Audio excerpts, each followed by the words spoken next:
চলুন মায়েরা তাহলে ভগবান গোবিন্দ কেন প্রভাস যজ্ঞ করলেন একটু আস্বাদন করি। চলে যাই আমরা ত্রেতা যুগে রাম অবতার। মন দিয়ে শুনবেন মায়েরা। ত্রেতা যুগে রাম অবতারে রামচন্দ্র 14 বছর বনবাসে গিয়েছিলেন। কি মা গিয়েছিলেন তো? 14 বছর যে বনবাসে গিয়েছিলেন, বলুন তো মায়েরা কার জন্য গিয়েছিলেন? রামচন্দ্রের 3 জন মা ছিল। কৌশল্যা মা, কৈকেয়ী মা, সুমিত্রা মা। এই 3 জন মা, এই 3 মায়ের কার জন্য আমার রামচন্দ্র বনবাসে গিয়েছে? কৈকেয়ীর জন্য। কাজে না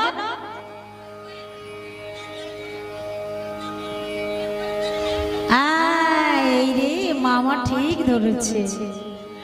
আমরা ভুল করি, কৈকেয়ীর জন্য যাই না। হ্যাঁ ঠিকই বলেছেন মা। কারণ কেউ যদি তার মনটাকে বিষিয়ে দেয় তাতে কি কৈকেয়ীর কোনো দোষ ছিল মা?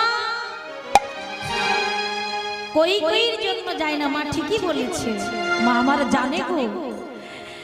তাহলে গিয়েছিল কার জন্য? বলে কৈকেয়ী পাঠিয়েছিল, কিন্তু কৈকেয়ীকে মদত দিল কে?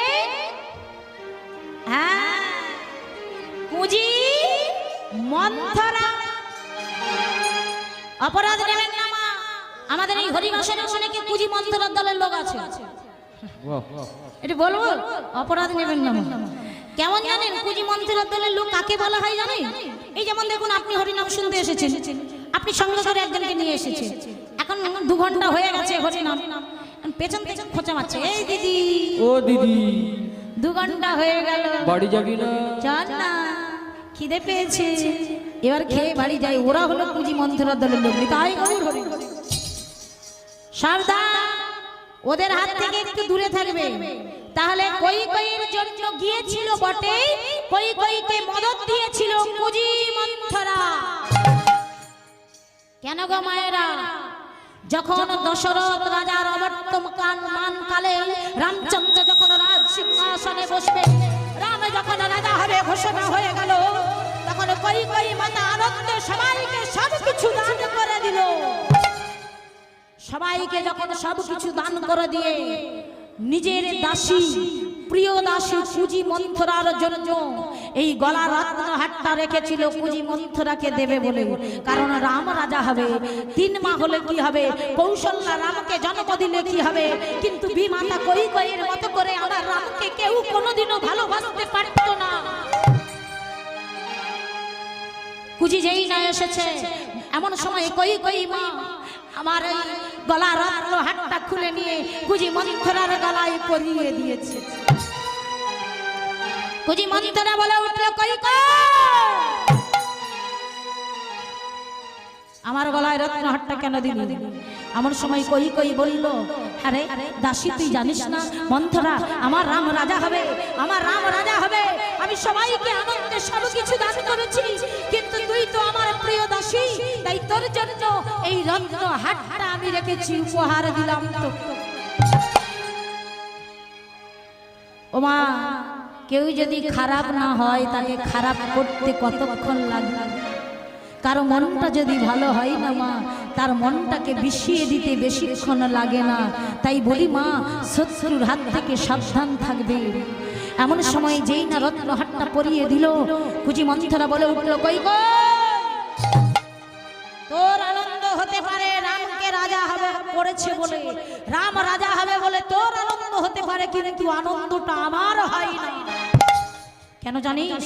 ছোট্টবেলা থেকে আমি তোর চরণের দাসী, ছোট্টবেলা থেকে তোর বাবা আমাকে তোর দাসী করে রেখেছে, তাই সারাটা জীবন আমি তোর নুন খেয়েছি।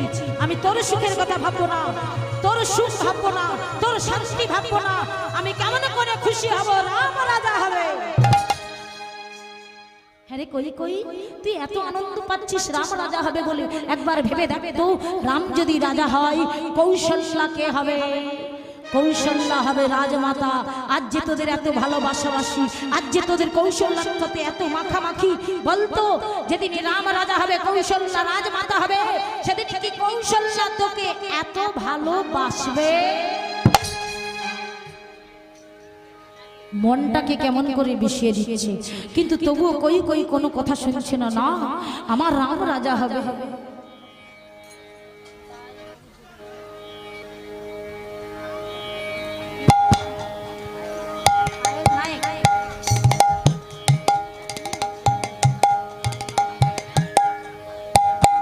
ভক্তমণ্ডলী ভক্তিমতী মায়েরা, আজকে এক ভক্তিমতী মা পায়েল নাই আমার গোবিন্দ সেবার জন্য 50 টাকা দান করলেন।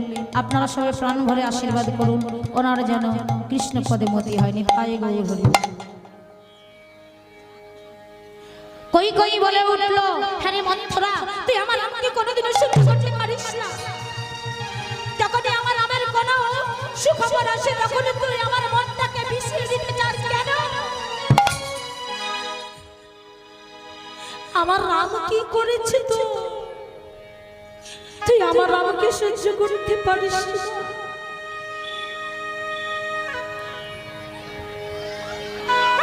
খুঁজি মন্থরা বলল, কই কই, হ্যাঁ রে আমি তোর প্রিয় দাসী, তোর ভালো যদি আমি চাইবো না তাহলে কে চাইবে? হ্যাঁ রে রাম রাজা হলে তাতে তোর কি আসে যায়, কিন্তু একবার চিন্তা করতো তোর ছেলে ভরত যদি রাজা হয় তাহলে তো তুই রাজমাতা হবি। মনটাকে এবার বিষিয়ে দিচ্ছে মা। কই কই শোন, এক কাজ কর, আমি তোকে ভালো কথা বলছি। যেদিনে রাজা অসুস্থ হয়েছিল তুই সেদিনে রাজাকে সুস্থ করেছিলি, আর সেদিনে রাজা তোর কাছে প্রতিজ্ঞাবদ্ধ হয়েছিল তোকে দুটো বর দেবে বলে। আসুন মহাপরে আসুন, তোকে দুটো বর দেবে বলেছিল, মনে পড়ে? হ্যাঁ রে কই কই, আজকে সেই সুবর্ণ সুযোগ এসেছে, হারিয়ে ফেলিস না। কই কই রাম রাজা হলে, ওরে কই কই।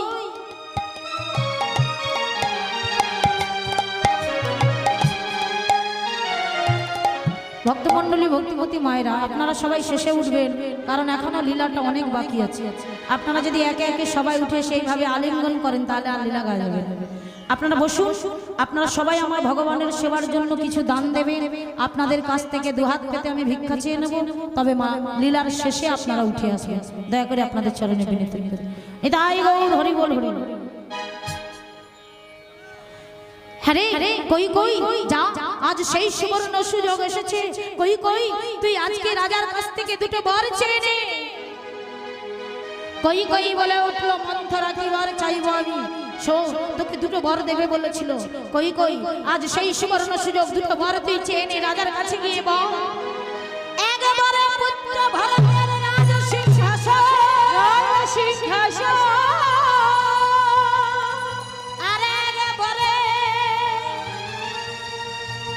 রামচন্দ্রের বনবাস, রামচন্দ্রের বনবাস।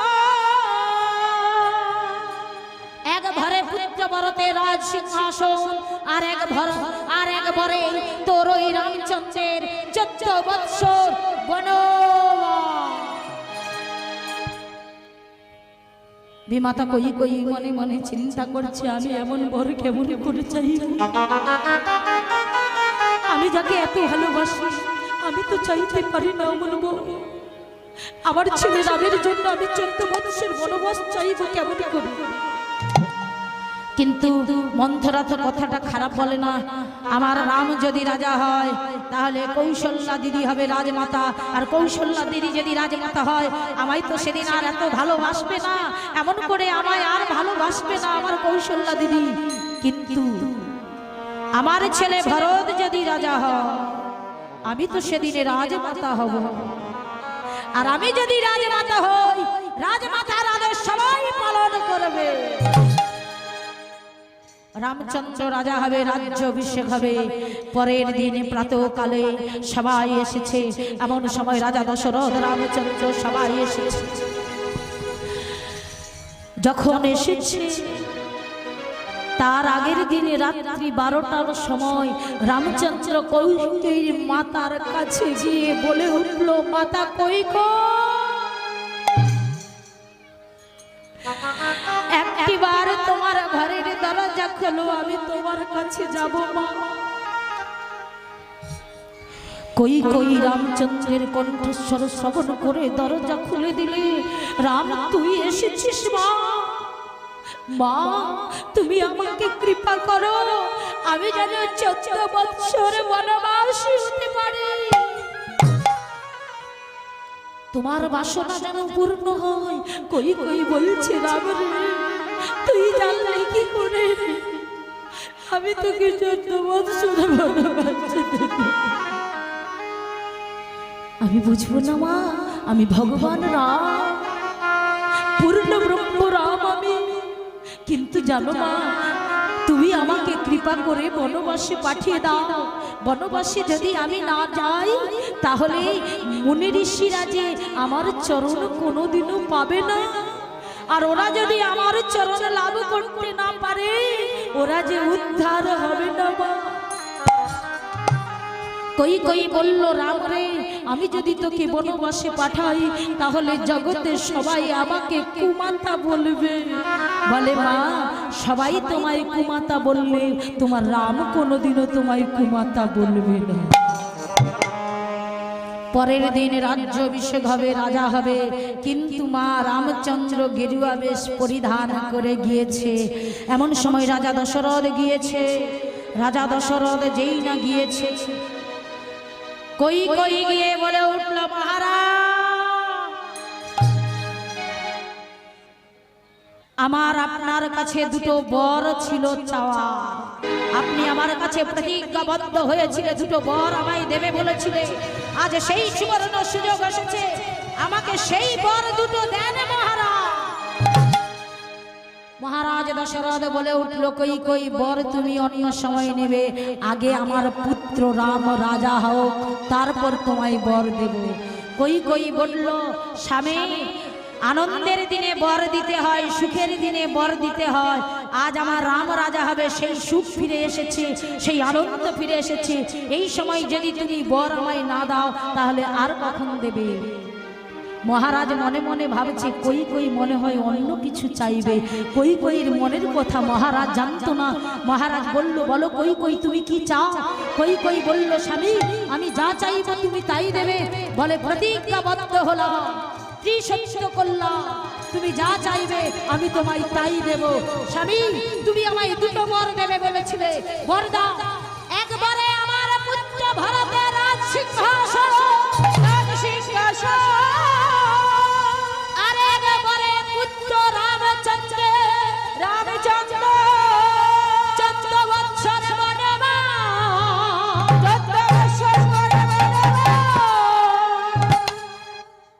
যেই না কথাটা বলেছি, রাজা দশরথ সঙ্গে সঙ্গে কই কই চরণটা জড়ায়। কোন স্বামী কি মা কোন স্ত্রীর চরণ জড়ায় ধরে? আজকের মহারাজ দশরথ কই কই চরণ জড়ে ধরেছে। কই কই তুমি অমন করে বলো,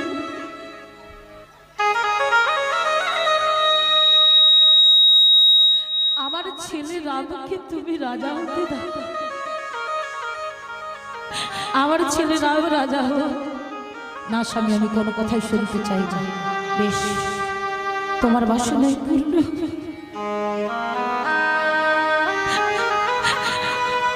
তোমার কথাই হবে। সেই শোকে রাজা দশরথ কিন্তু বেশি দিন বাঁচল না মা। রাজা দশরথের মৃত্যু হয়েছিল, কিন্তু একথা তো কৌশল্যা মা জানতো না। কৌশল্যা মা আনন্দে প্রাণ ভরে বরণডালা সাজিয়ে নিয়ে এসেছে, প্রদীপটা জ্বলছে, কারণ রামচন্দ্রের রাজ্যাভিষেক হবে, তাকে বরণ করে নিতে হবে না। যেই না বরণডালার থালাটা হাতে নিয়ে এসেছে, মা প্রদীপটা জ্বলছে, হঠাৎ এসে দেখলো ছেলে রাম দাঁড়িয়ে আছে, কিন্তু রামকে দেখে চমকে উঠল কৌশল্যা মা।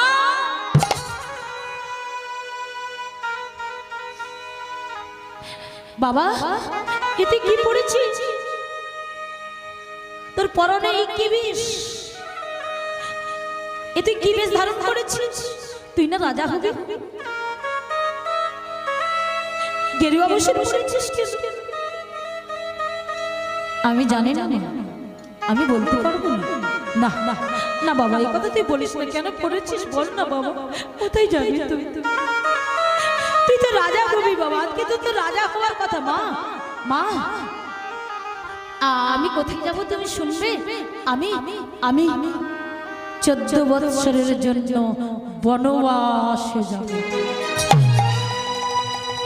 বরণডালাটা হাত থেকে পড়ে গেল মাটিতে। এতে কি বললি না?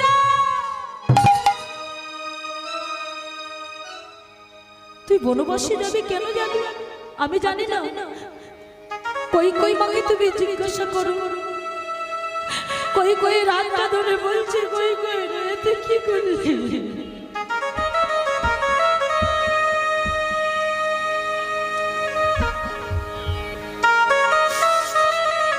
আমার ছেলেটাকে তুই 14 বছরের জন্য বনবাসে পাঠাবি, আবার আমাকে রাজা হওয়ার দিকে তুই বলছিস। শোন কই কই, তুই আমার ছেলের এত বড় শাস্তি দিবি? কই কই, আমার ছেলেকে হারিয়ে আমি এক জনম না হয় আমার ছেলে রামের জন্য হাহাউ করে কাঁদব, কিন্তু ওরে কই কই আমি তোরে এই অভিশাপ দিলাম, আমি তোরে এই অভিশাপ দিলাম, আমি যেমন এক জনম ধরে কাঁদব, কই কই তোরে 3 জনম ধরে কাঁদতে হবে, 3 জনম ধরে কাঁদিতে হবে।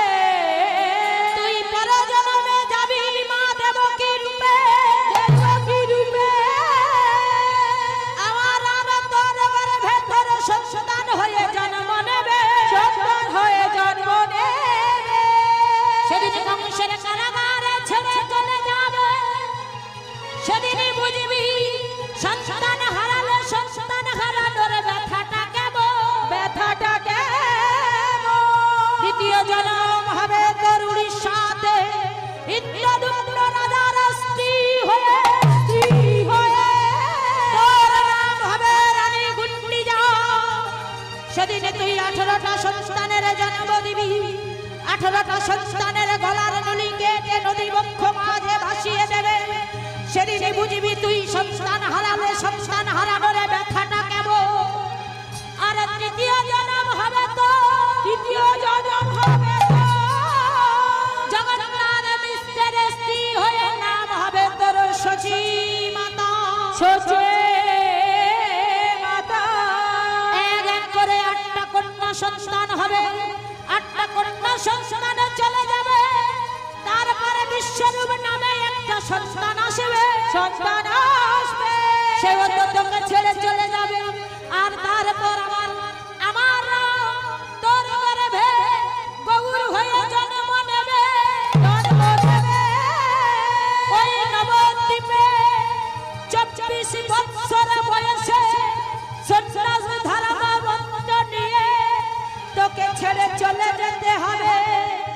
সেদিনে বুঝবি ওরে কই কই কাঁদালে কাঁদিতে হয়, এ কথাটা মিথ্যা নয়, এ কথাটা মিথ্যা নয়। তাই আমি অভিশাপ দিলাম তোকে 3 জন্ম ধরে কাঁদতে হবে, তোকে 3 জন্ম কাঁদিতে হবে, 3 জন্ম ধরে কাঁদতে হবে, 3 জন্ম ধরে কাঁদিতে হবে। বলি এই অভিশাপ দিলাম তোরে, 3 জন্ম ধরে কাঁদিতে হবে। আমি এই অভিশাপ দিলাম তোরে, 3 জন্ম ধরে কাঁদিতে হবে। কাঁদালে কাঁদিতে হয়, এ কথাটা মিথ্যা নয় মা। ভক্তমণ্ডলী ভক্তিমতী মায়েরা 14 বছর রামচন্দ্র বনবাসে গেল, কিন্তু মা রাম কি একা গিয়েছিল? না, রাম যখন বনবাসী হয়ে বেরিয়ে যাচ্ছে, সহধর্মিণী সীতা বলে উঠল, প্রভু তুমি ছাড়া আমার জীবনে আর কেহ নেই, তুমি যদি যাও, তুমি যদি বনে চলে যাও, আমি কোথায় যাব? আমাকে তোমার সঙ্গী করে নাও। মা সীতা গিয়েছিল, যখন রাম সীতা দুজনে যুগলে বেরিয়েছে, ভাই লক্ষণ আর থাকতে পারছে না, বলছি দাদা গো, তোমাদের চরণ সেবা করার জন্য তো একজনকে প্রয়োজন, আমায় নিয়ে চলো। রাম লক্ষণ সীতা চলে গেল 14 বৎসর বনবাসে। ভক্তমণ্ডলী ভক্তিমতী মায়েরা, বনবাসে গেলে কি হবে? পঞ্চবটী বনে ও মা সীতাকে নিয়ে রাম লক্ষ্মণ দুই ভাই আছে, কিন্তু রাবণের উদ্দেশ্য ছিল সীতাকে নিয়ে যখন রামচন্দ্র বনে এসেছে আমি সীতাকে হরণ করব। ভক্তমণ্ডলী ভক্তিমতী মায়েরা, রাক্ষস জাতি ওরা ভিন্ন ভিন্ন রূপ ধারণ করতে পারত। তাই মারিচকে বলছি, মারিচ তুমি এমন একটা কিছু কর্ম করো যে কর্মটার জন্য রাম আর লক্ষ্মণ ঘর থেকে বেরিয়ে যাবে, সেই সুযোগে আমি সীতাকে হরণ করব। মারিচ ভাবলো যে রূপে আমি ভগবানের কাছে যাই না কেন, ভগবানের কাছে ধরা আমায় করতেই হবে। ভগবানের কাছে ধরা পড়লে মৃত্যু আমার অনিবার্য, আমি পারবো না। রাবণ বলল আমার কথা যদি না শোনো আমি তোমাকে প্রাণে মারব। মারিচ ভাবছে রাক্ষসের হাতে মরবো কেন, মরতে যদি হয় ভগবানের হাতে মৃত্যুবরণ করবেন। তাই ভগবানের হাতে মৃত্যুবরণ করলে রাক্ষস কুল থেকে উদ্ধার পাবে। রাধে রাধে। এমন সময় সোনার হরিণ রূপ ধারণ করে, আস্তে আস্তে সোনার হরিণ রূপ ধারণ করে গিয়েছে। আর সীতামা যেই না সোনার হরিণটাকে দেখতে পেয়েছে, স্বামীকে বলছে স্বামী ওই সোনার হরিণটা আমায় ধরে দাও, কত সুন্দর দেখতে দেখো। হ্যাঁ গো মা, সোনার হরিণটা যে সোনার হরিণ নয় এ কথা কি ভগবান জানতো না? রামচন্দ্র সবই জানত। সবই জানা সত্ত্বেও সীতার মনোবাসনা পূর্ণ করার জন্য তীর ধনুক নিয়ে হরিণের পেছন পেছন ছুটছে, হরিণও ছুটছে, রামচন্দ্র ছুটছে। হরিণটা যেই না জঙ্গলের মধ্যে প্রবেশ করেছে, এবার রামচন্দ্র করলো কি, ধনুকের মধ্যে একটি বাণ যোজনা করলো হরিণের উদ্দেশ্যে। বাণটা যোজনা করে যেই না হরিণের উদ্দেশ্যে লক্ষ্য করে বাণটা ছুড়ে দিলে সেই বাণ গিয়ে হরিণের গায়ে লেগেছে। যেই না হরিণের গায়ে লেগেছে, হরিণ এবার রামচন্দ্রের কণ্ঠস্বর নকল করে লক্ষ্মণকে ঘর থেকে বাইরে বের করে আনার জন্য চিৎকার করে ডাক দিল, ভাই লক্ষ্মণ,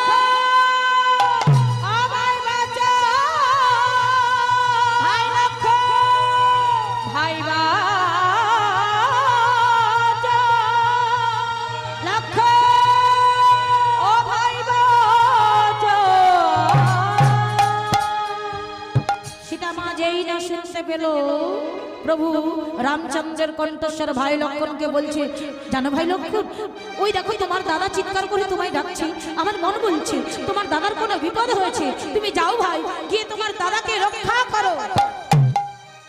লক্ষ্মণ জানতো যিনি পূর্ণ ব্রহ্ম রাম, তারও কোনোদিনও বিপদ হতে পারে না। মা তুমি শান্ত হও।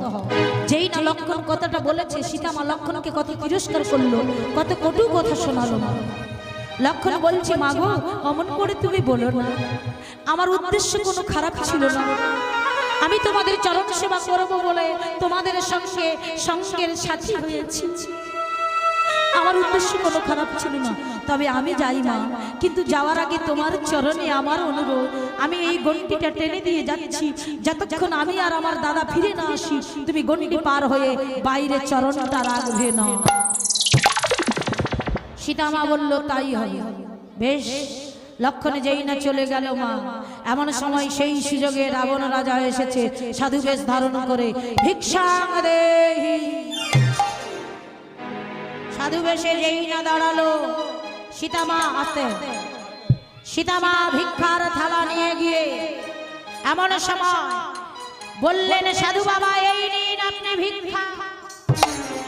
রাবণ রাজা বলে উঠলো, ভিক্ষা যদি দিতেই হয় বাইরে বেরিয়ে সময় ভিক্ষাটা দাও, কারণ আমি সন্ন্যাসী মানুষ, কারণ বাড়ির ভেতরে প্রবেশ করে ভিক্ষা গ্রহণ করি না। যেই না বাইরে চরণটা রাখলো সীতামা, রাবণ রাজা সীতামাকে হরণ করে নিল।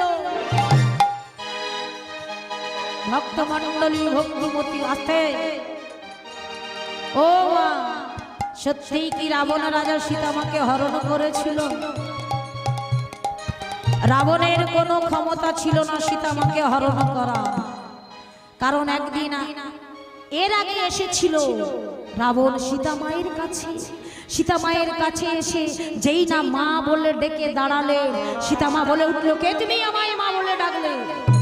সেদিনে রাবণ রাজা বলেছিল, আমি দশানন রাবণ, আমি লঙ্কাধিপতি রাবণ, কেন এসেছো আমার কাছে? মাগো আমি আমার প্রভু রামচন্দ্রের কৃপা পেতে চাই। রামচন্দ্রের যদি কৃপা পেতে চাও আমার কাছে এসেছো কেন? প্রভুকে নিয়ে যাও। কিন্তু মাগো তোমার কৃপা না হলে যে আমার প্রভুর কৃপা হবে না, জানো মা, তুমি আমার ঘরে যাবে, আমার ঘরটা একটু পরিষ্কার করে দেবে। সীতামা বলল, রাবণ, তোমার এত বড় সাহস, তোমার ঘর পরিষ্কার করার জন্য আমাকে নিয়ে যেতে এসেছো? বাবা বাবা বাবা, এত সাহস তোমার হয় কি করে? জানো মা, সেদিনই রাবণ রাজা বলেছিল, মাগো, আমার ওই সোনার লঙ্কাপুরী পরিষ্কার করতে আমি তোমায় নিয়ে যেতে আসি না। আমার দেহ ঘরে বড়ই অপরিষ্কার হয়ে গেছে, অপরিষ্কার হয়ে গেছে। কাম ক্রোধ লোভ লালসায় সব ভরে গেছে, সব ভরে গেছে। তাই মাগো, যদি তুমি আমায় কৃপা করো, কৃপা করো, আমার দেহ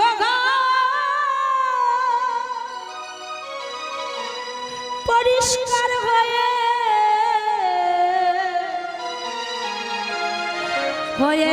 যাবে, দেহটা পরিষ্কার হয়ে যাবে। সেদিন মা বলেছিল, রাবণ, সময় হলে আমি যাব, নিশ্চয়ই যাব, কথা দিলাম।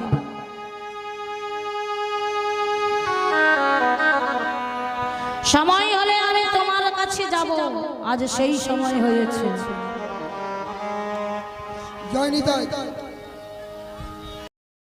বলছি, মা তুমি ওখানে দাঁড়াও। যেইখানে মা দাঁড়ালো সেখান থেকে 3 হাত পেছনে রাবণ রাজা পেছন থেকে পিছিয়ে এলেন। সীতামা যেখানে দাঁড়িয়েছিলেন, মা পেছন থেকে পিছিয়ে এলো। কেন? মাকে যদি স্পর্শ করে তাহলে অপবিত্র থেকে রাবণ রাজা পবিত্র হয়ে যাবে, কিন্তু জগতের বুকে সবাই মায়ের গায়ে কলঙ্কের কালি ছেটাবে। এটা তো আমি হতে দিতে পারি না। তাই 3 হাত পেছনে পিছিয়ে এলেন। মামাকে স্পর্শ করলো না।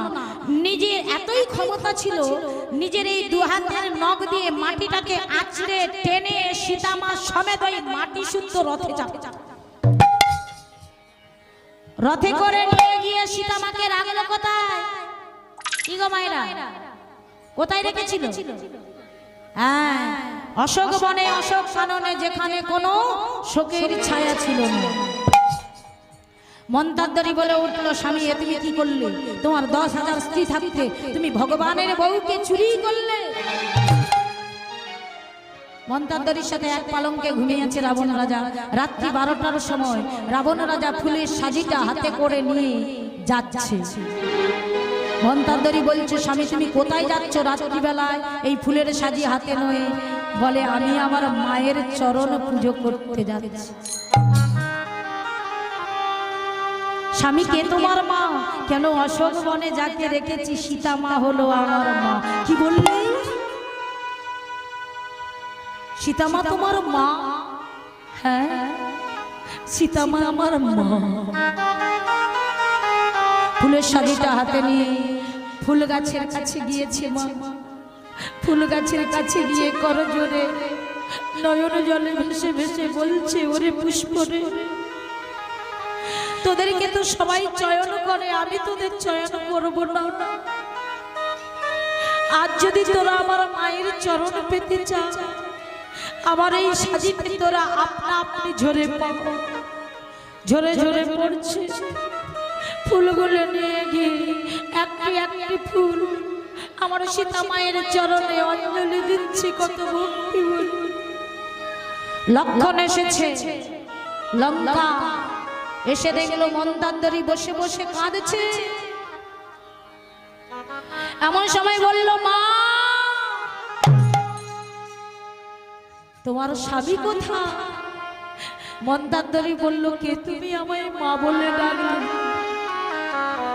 আমি লক্ষণ। ও লক্ষণ ঠাকুর, তুমি এসেছো?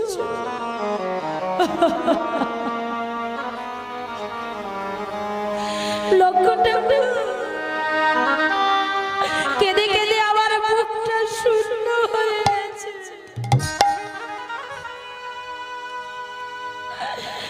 আমি যে সবাইকে হারিয়েছি,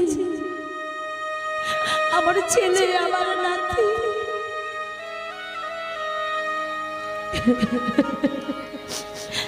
তাই কেঁদে কেঁদে বুকটা পাথর হয়ে গেছে।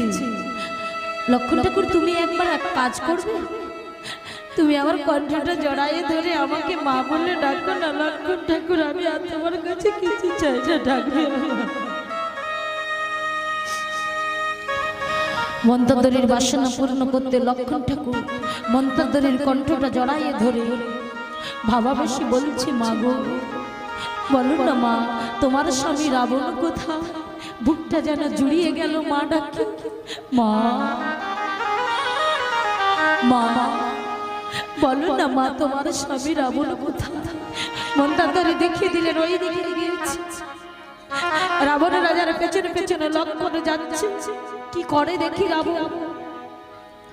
লক্ষণ আড়াল থেকে গিয়ে দেখছে রাবণ রাজা একটি একটি করে ফুল নিয়ে আমার সীতামার চরণে নয়নে জলে বুক ভাসায় অঞ্জলি দিচ্ছে। তা দেখে লক্ষণ আড়াল থেকে হাউ হাউ করে কেঁদে উঠল। রাবণ কণ্ঠস্বর শুনতে পেয়ে রাবণ রাজা বলল, কে তুমি? এখানে তো কেউ ছিল না, কে তুমি? বেরিয়ে এসো। বাইরে যেই না বেরিয়ে এলো, দেখলো লক্ষণ। কি লক্ষণ ঠাকুর, তুমি এসেছো কখন? লক্ষণ করজোরে বলছে, রাবণ, এত ভক্তি তোমার, এত ভালোবাসো, আমি তো আগে জানি না। আমি যদি তোমার এই ভক্তির কথা গিয়ে আমার দাদা রামকে বলি, আমার দাদা রাম আর তোমার সাথে যুদ্ধ করবে না। রাবণ রাজা সেদিন করজোরে বলেছিল, চরণটা জড়িয়ে ধরে লক্ষণ ঠাকুরের, লক্ষণ ঠাকুর, না না না না না, তুমি এই ভুল করো না, আমার ভক্তির কথা তুমি রামকে বলো না।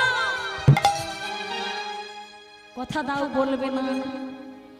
আমি জানাতে চাই না আমার গোপন ভক্তির কথা। আমি চাই রাম আমার সাথে যুদ্ধ করুক, এই যুদ্ধে আমার মৃত্যুবরণ হোক, আমি রামচন্দ্রের চরণ পেতে চাই। কথা দাও, বলবে না। বলবো না, কথা দিলাম। কথা দিয়ে ও মা, লক্ষণ কথা দিয়ে কথা রাখতে পারল না বলে সেই রাম রাবণের যুদ্ধে লক্ষণের শক্তিশালী বাণে মৃত্যু হয়েছিল। নিতাই গৌর হরি। রাম রাবণের যুদ্ধ হলো কেন মা? সীতাহরণ হয়েছিল বলে সবাই বলি, তাই না? ভুল। রাম রাবণের যুদ্ধ হয়েছিল ভগবানের বউ চুরি হয়েছিল বলে তা নয়। এই জন্য যুদ্ধ হয় না, যুদ্ধ হয়েছিল এই জন্য রাবণের উপরে রামচন্দ্রের একটাই রাগ ছিল যে রাবণ, জগতে এত বেশ থাকতে তুমি কেন সাধু বেশ ধারণ করলে? তুমি কেন সাধুদের মুখে চুনকালি লেপন করলে? এটাই ছিল ভগবানের রাগ, এটাই ছিল রাবণের উপর ভগবানের ক্রোধ। এই কারণে যুদ্ধ হয়েছিল। কিন্তু আমরা সবাই বলি ভগবানের বউ চুরি হয়েছিল বলে যুদ্ধটা হলো না। তাই রাম রাবণের যুদ্ধে মা এক এক করে সবার মৃত্যু হয়ে গেল। মেঘনাথ চলে গেল, ইন্দ্রজিৎ চলে গেল, যত বড় বড় যোদ্ধা ছিল সবার মৃত্যু হয়ে গেল। রাবণ রাজা চিন্তা করছে, এবার মনে হয় আমার পালা। রাবণ রাজা যখন চিন্তা করছে, ওই রাক্ষসকুলের একটা ছোট্ট বালক মা, 9 কি 10 বছর বয়স হবে, সেই ছোট্ট বালক রাবণ রাজার কাছে গিয়ে বলছে, জেঠুমণি, ও জেঠুমণি, সবাই চলে গিয়েছে বলে তুমি চিন্তা করছো? চিন্তা করো না, সবাই চলে গিয়েছে তো কি হয়েছে, আমি তো আছি। চিন্তা করো না জেঠুমণি, তোমার হয়ে আমি রামচন্দ্রের সাথে যুদ্ধটা আমি করব। ছোট্ট বালক যেই না এই কথাটা বলেছে, রাবণ রাজা হেসে বলল, হাসালি রে,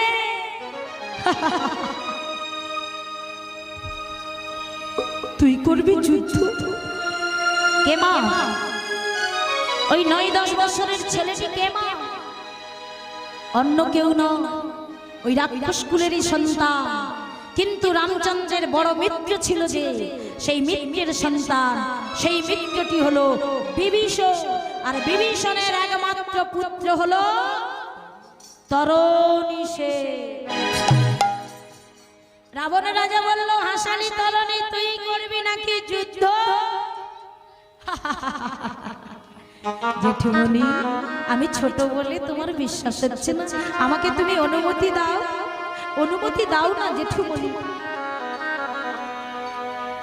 দেখো না আমি কেমন করে যুদ্ধটা করি। তুই যাবি যাবি তুই যুদ্ধে? হ্যাঁ জেঠুমনি আমি যাব, তুমি আমায় বিদায় দাও, আমায় অনুমতি দাও যুদ্ধে যাওয়া। বেশ, তুই যদি রামচন্দ্রের সাথে যুদ্ধ করতে পারিস আমি তোকে অনুমতি দিলাম, যা তরুণী তুই যুদ্ধে যা। আসলে সে মা যুদ্ধের জন্য যাচ্ছে না, নিজেকে সমর্পণ করার জন্য চলেছে। গিয়েছে মায়ের কাছে, মায়ের কাছে গিয়ে মা সরমাকে বলছে, মা জানো মা, আমার জেঠুমনি আমাকে অনুমতি দিয়েছে, আমি রামচন্দ্রের সাথে যুদ্ধ করতে যাব, তুমি আমায় সাজিয়ে দেবে না?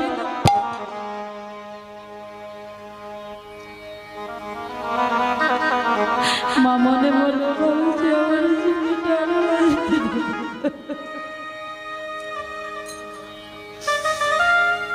তরুণী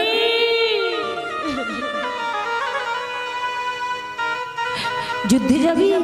বেশ, তবে তুই একটু দাঁড়া, আমি ঠাকুর ঘর থেকে আসি।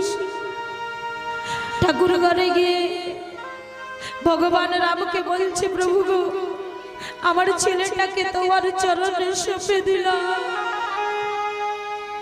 আমার ছেলেটাকে তোমার চরণ ছাড়া করো না। চন্দনের বাটিটা নিয়ে এসেছে মা, চন্দনের বাটিটা ঠাকুর ঘর থেকে নিয়ে এসেছে। আজ আমার সর্বভব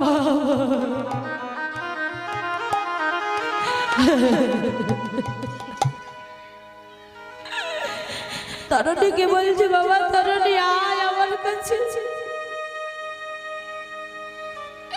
আয় তরুণী।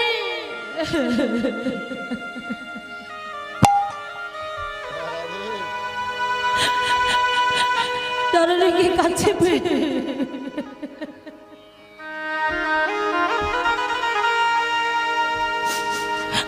বলছি, তরুণী রে,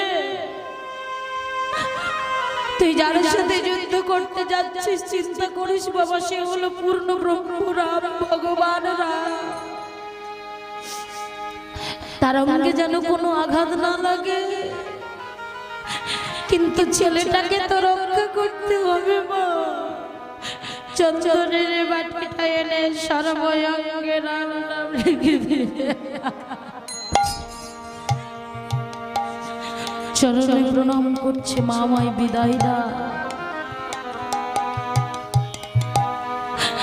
মা আসি, মা আশীর্বাদ করো। মা সরমা মস্তকে হাত দিয়ে বলল, তারানি আমি করি তোরে এই আসি, আমি করো তোরে এই আসি, রাক্ষস কুলে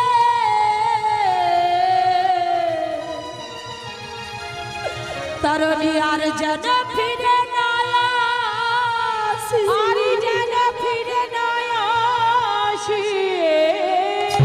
মা হয়ে সন্তানকে আশীর্বাদ করলো, আমি করি তোরে এই আসি, রাক্ষস কুলে আর যেন কোনোদিন তুই ফিরে না আসি।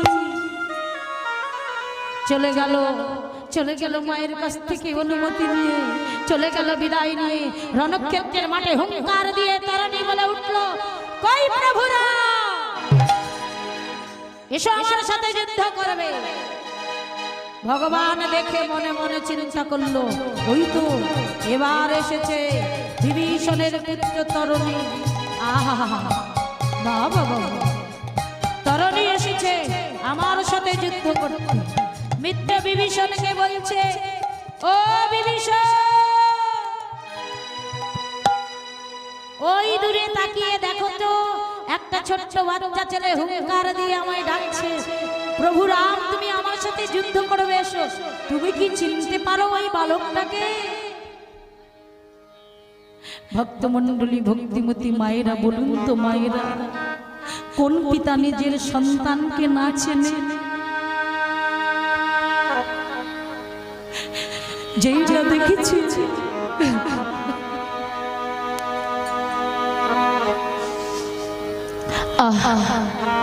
তরণী এসেছি, বাহ বাহ, আজ আবার তরণী এসেছি ভগবানের চরণে নিজেকে সমর্পণ। কি হলো মিত্র? চেনো না? না চেনো না? না প্রভু। মনে মনে ভাবছে বিভীষণ, প্রভু সবাই বলে ভগবান বড় চতুর, আজ জগৎ সংসার দেখবে ভগবান শুধু চতুর হয় না, ভগবানের ভক্ত যারা তারাও কত চতুর। কি বললে চেনো না? না চিনি না। চেনো না? না চিনি। বেশ, চেনো নাই যখন, তাহলে রাক্ষস কুলের সন্তান এসেছে, শুরু হোক যুদ্ধ। যুদ্ধটা শুরু হয়ে গেল। মা যেই না তরণী ভগবানকে উদ্দেশ্য করে ধনুকের মধ্যে বাণ যোজনা করেছে, সেই বাণ একটি সুন্দর ফুলের মালা হয়ে প্রভু রামচন্দ্রের গলায় গিয়ে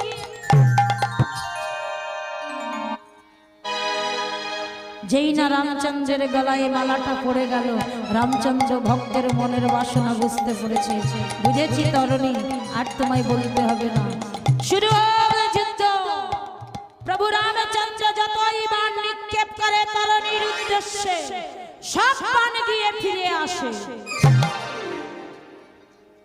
এমন সময় রামচন্দ্র বলল, মিত্র বিভীষণ, আমার বাণে কত বড় বড় যোদ্ধার মৃত্যু হয়েছে, আমার বাণে কত মহান মহান যোদ্ধার মৃত্যু হয়েছে, আজ কেন সামান্য এই ছোট্ট বালকের মৃত্যু হচ্ছে না?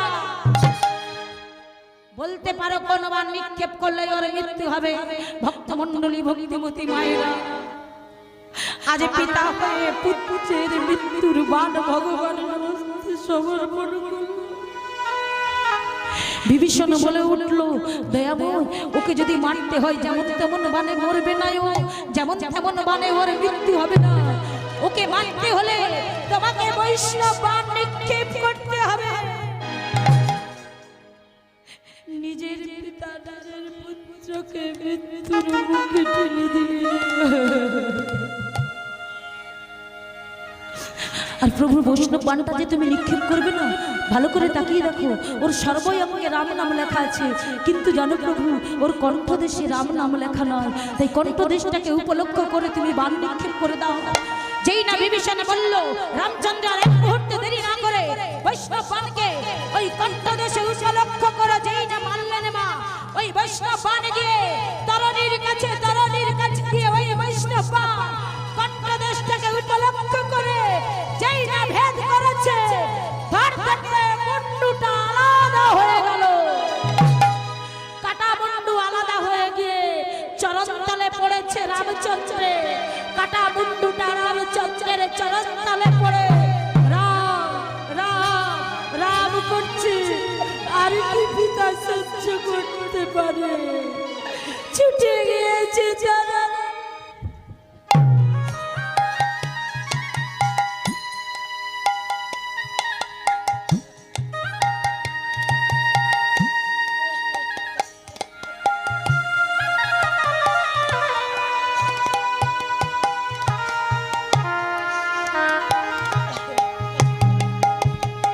ওরে তরণী,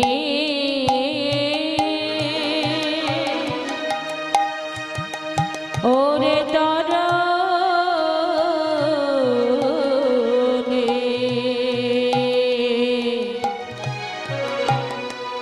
ওরে ও বাপ তরণী,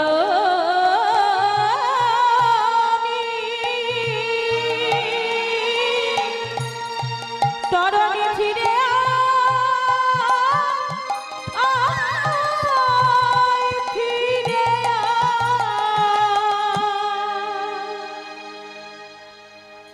কথা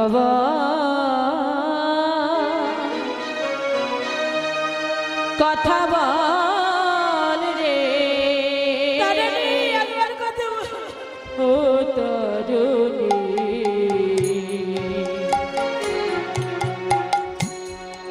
একবার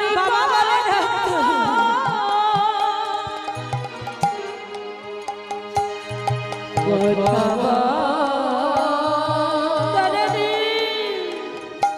কথা বল রে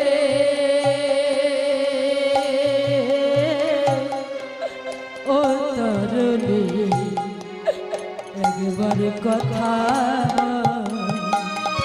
কথা বল তরুণী কথা বল রে ও তরুণী একবার বাবা বলে কথা বল তরুণী তুই ছাড়া বাবা বলিবা আর তুই ছাড়া বাবা বলিবা তরুণী তুই ছাড়া বাবা বলিবা আর তুই ছাড়া বাবা বলিবা বল কে আছে আবার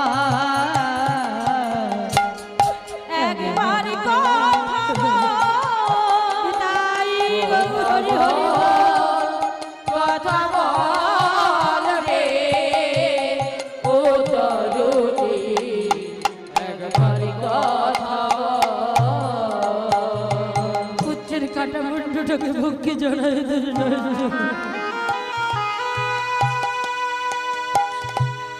আমি আমি নিজ হস্তে আমার পুত্রের হত্যা করলাম নিজ হস্তে আমার পুত্রের মৃত্যুর কারণে বাবা বলে ডাকা ভক্ত যদি কাঁদে মা ভগবান কি সইতে পারে আর পারছে না রামচন্দ্র গিয়েছে মিত্র বিভীষণ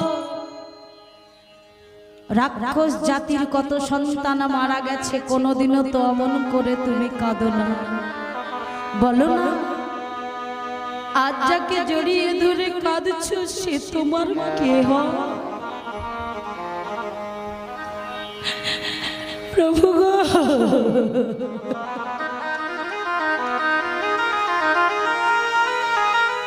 এই যে হতভাগিনীর একমাত্র সরমার সন্তান সরমার পুত্র নামের তরণী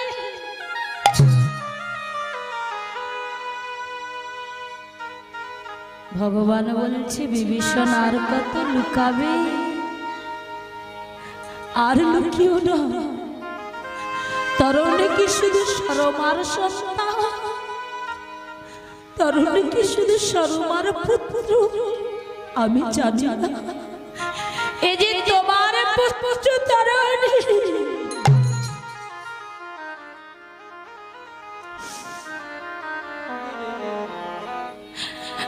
দয়া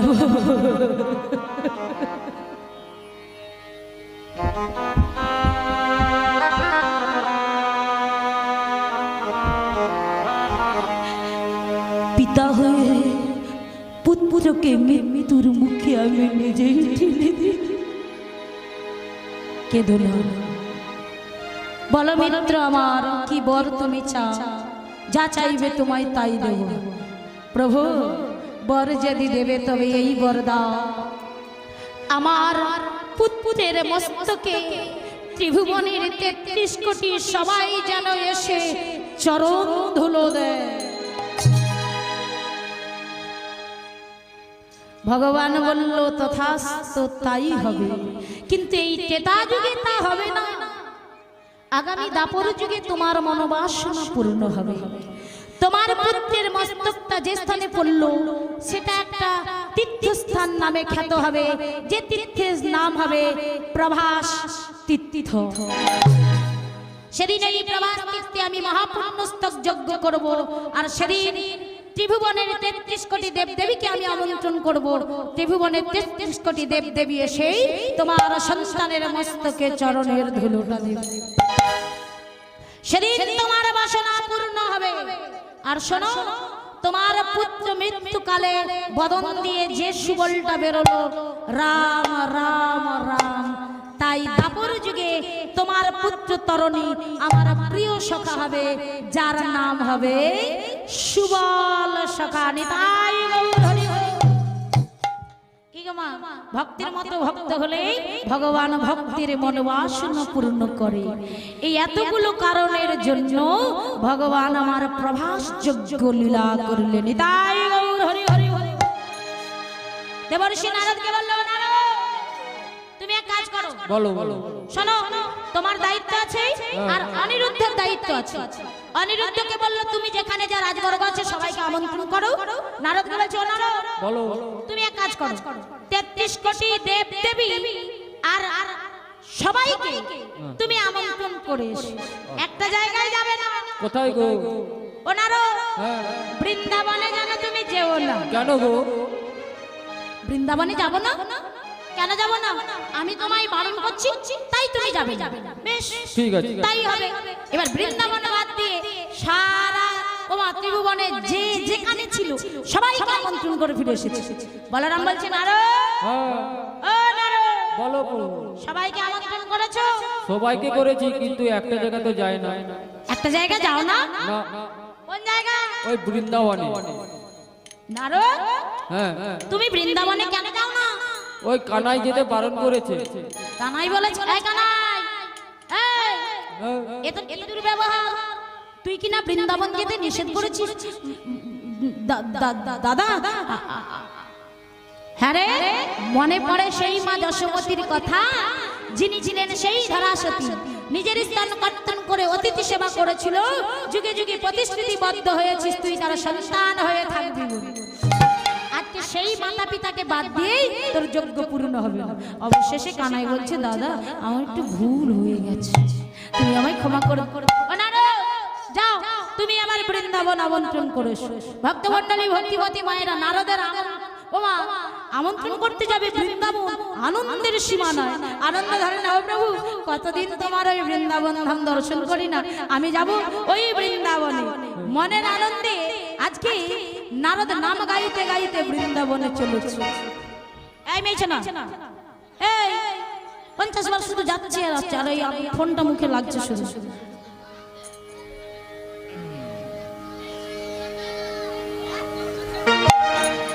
রাধে রাধে। ও মায়েরা, এতক্ষণ আমরা বৃন্দাবনে আছি, তাই না মা? যেখানে হয় নাম সংকীর্তন সেটা বাবা বাবা। শুধু বৃন্দাবনে থাকলে হবে? বৃন্দাবনের আসনে বসতে গেলে কি হবে? অনেকগুলো নিয়ম আছে, পালন করতে হবে। দুটি বাহু তুলে হরিধ্বনি করতে হবে আর বদনে উলুধ্বনি করতে হবে।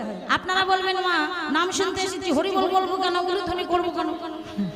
হরিবল বললেও আপনাদের মঙ্গল হবে, উলুধ্বনি দিলেও আপনাদের মঙ্গল হবে। হরিবল বললে কি হবে? হশব্দে হরি নাম দাপরের লীলা, ঋষভে ব্রজগতির কৃষ্ণ মন মহিলা, বশব্দে বহু বর্ণ শিরাধিকার প্রেম, তাহারে জানিবে যে 16 কলাই পূর্ণ হে, লশব্দে লবঙ্গ মঞ্জরি নাম হয়, একবার মাত্র হরিবল বললে ব্রজেন্দ্র নন্দন কৃষ্ণের 1 লক্ষ বার নাম করা হয়। তাই গৌর হরিবল। আর উলুধ্বনি কেন দিতে হয় মায়েরা? উষাবসে কৃষ্ণ, লুষাবসে রাধা, হরিবাসরে যে যত বেশি উলুধ্বনি করতে পারবে তার বদন দিয়ে তত